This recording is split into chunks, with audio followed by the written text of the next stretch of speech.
இந்த இட்லி கடை ரொம்ப ஒரு சிம்பிளான படம், ஒரு ஹம்பிளான படம், ஒரு சாதாரண படம். ஆனா உங்க ஃபேமிலியோட, உங்க குடும்பத்தோட, உங்க குழந்தைங்களோட போய் ரசிச்சு எமோஷனலா என்ஜாய் பண்ற ஒரு படமா இருக்கும்னு நாங்க நம்புறோம்.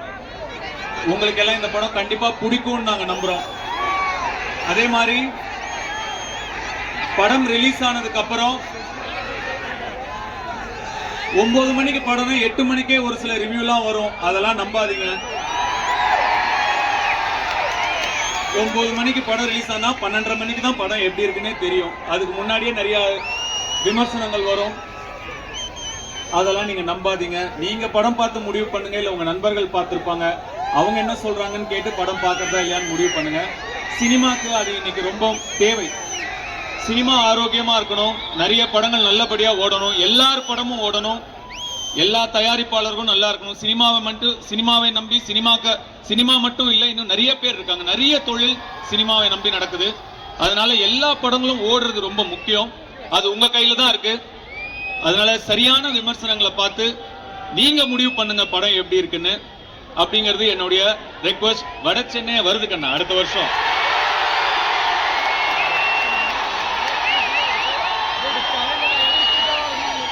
அது ரொம்ப முக்கியமான விஷயம். மீண்டும் உங்களை எல்லாரையும் 10 வருஷம் கழிச்சு சந்திச்சதுல எனக்கு ரொம்ப ரொம்ப ரொம்ப சந்தோஷம்.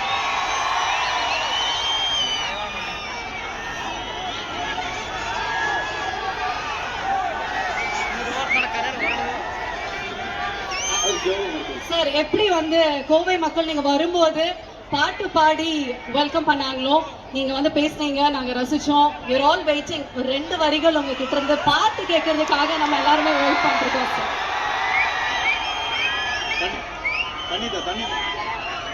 தண்ணி உங்களுக்காக 2 வரியில ஒரு முழு பாட்டு பாடுறேன்.